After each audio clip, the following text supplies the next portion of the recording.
And then one follow-up just on how people might be experiencing this at home.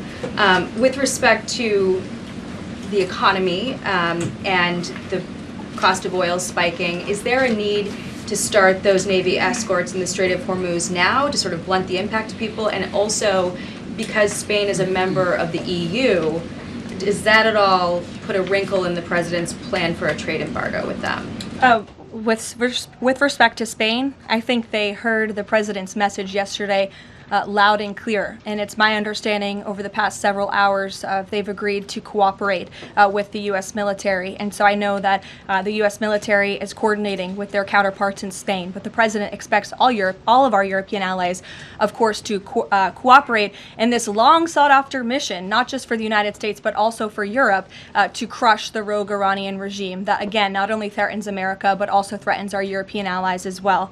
With respect to oil prices and the economy here at home, of course, this is something that Secretary Bessent, Secretary Wright, the National Economic Council of Energy, that is led by Secretary Burgum, has been long working on and well in advance. Yesterday, President Trump announced the U.S. Development Finance Corporation will provide political risk insurance at a very reasonable price for crude carriers and cargo ships operating in and around the Gulf. And as you pointed out, Jackie, the president said if necessary and when appropriate, the U.S. Navy will begin escorting tankers through the Strait of Hormuz. I think it speaks to why this action was so necessary, that ultimately the energy industry is going to benefit from the president's actions with respect to Iran, because Iran will no longer be controlling the Strait of Hormuz and restricting the free flow of energy, which, as you all know, controls 20% of the world's global oil supply. Thank you. Sure. Thanks, Karoline. The president said yesterday there wasn't time to make evacuation plans because this all happened so quickly.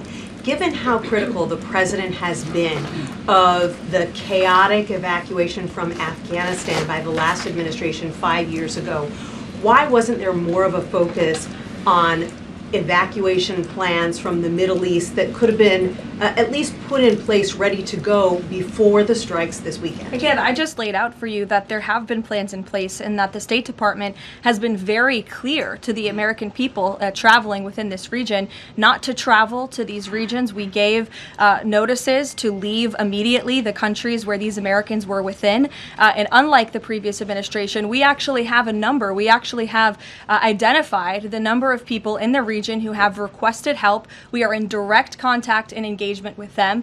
And you have to keep in mind, there's a few thousand people who have requested assistance to come home in comparison to the millions who we understand are in the region.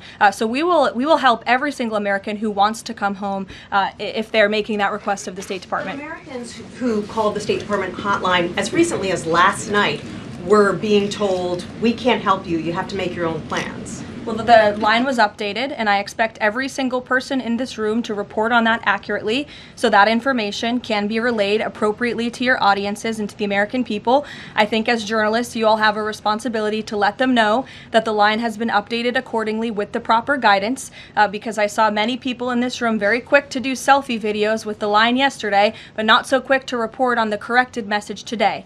So that is something the administration quickly worked to address, and we have fixed that problem. However, we're also pointing to people to the website, again, to register so that we know exactly where you are. So when there are commercial flights moving into that area, when there are chartered flights moving into that area, we can get Americans on planes as quickly as possible. Do you have any details on how many charter flights have been able to get out of the region so far with Americans on board? I don't have an exact count for you, but I know that we're working on chartering many flights. As soon as we were doing it yesterday, we're doing it again today.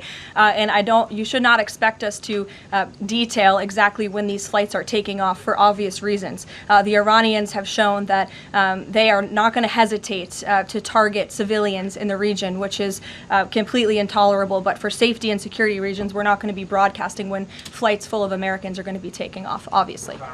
Danny. At the top there, you said that the Iranian regime is being absolutely crushed. Can you explicitly say then whether or not regime change is a goal of President Trump's operation? The goals of this operation have been made very clear, Danny, and the president has said them in his speech when he launched this operation and released that video in the middle of the night to all of you and to the world. The stated military objectives of Operation Epic Fury are as follows: eliminate Iran's ballistic missile threat, destroy their naval capability, disrupt missile and drone production infrastructure, sever their pathway and end their pathway to nuclear weapons. And I can report, as you all saw from the Pentagon today, that thus far this operation has been remarkably successful. Again, we're moving towards complete and total control of Iranian airspace. We have continuous 24/7 strike operations ongoing.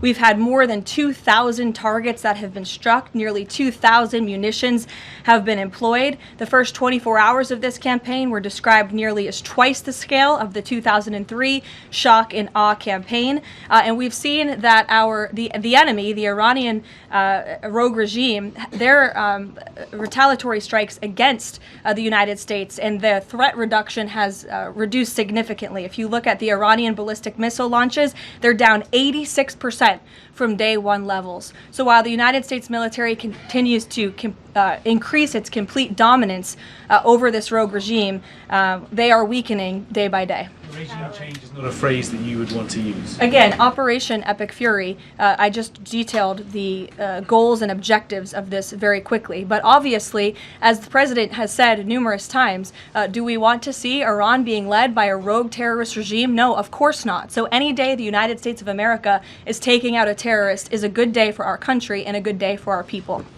So, given that point that you just make about the United States wouldn't mind seeing the government overthrown, certainly President Trump has talked about wanting to see Iranians overthrow the government. Has the president considered at all kind of how he views a U.S. role, if any, in Iran post-conflict? I think it's something the president is actively considering and discussing with his advisors and his national security team. But again, right now, the focus, minute by minute, hour by hour, day by day, is on ensuring the quick and effective success of Operation Epic Fury.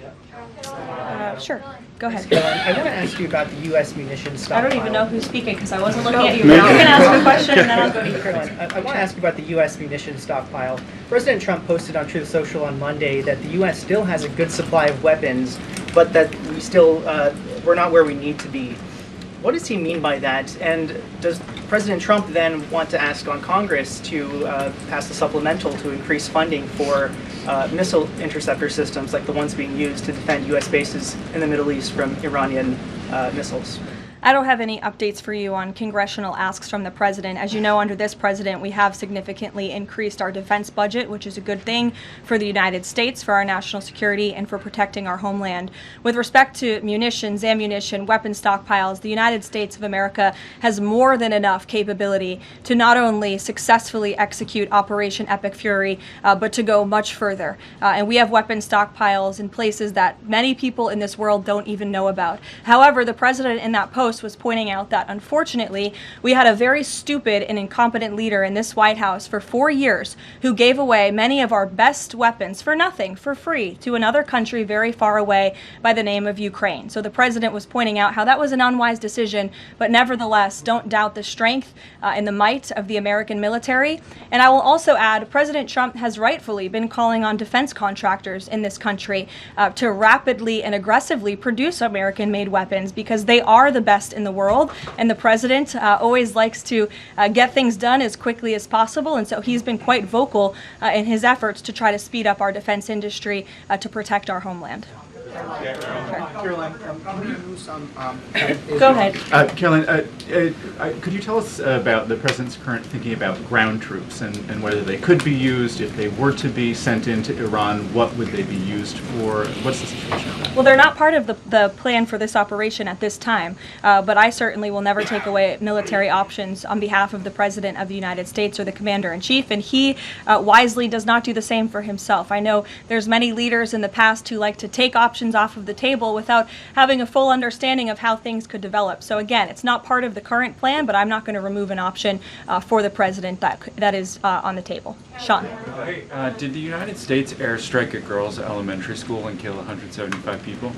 Not that we know of, Sean, and the Department of War is investigating this matter, and I would just tell you very strongly, the United States of America does not target civilians, unlike the rogue Iranian regime that targets civilians, that kills children, that has killed thousands of their own people in the past several weeks, and uses propaganda quite effectively, and unfortunately many people in this room have fallen for that propaganda. So I would caution you from pointing the finger at the United States of America when it comes to targeting civilians, because that's not something that these armed forces do.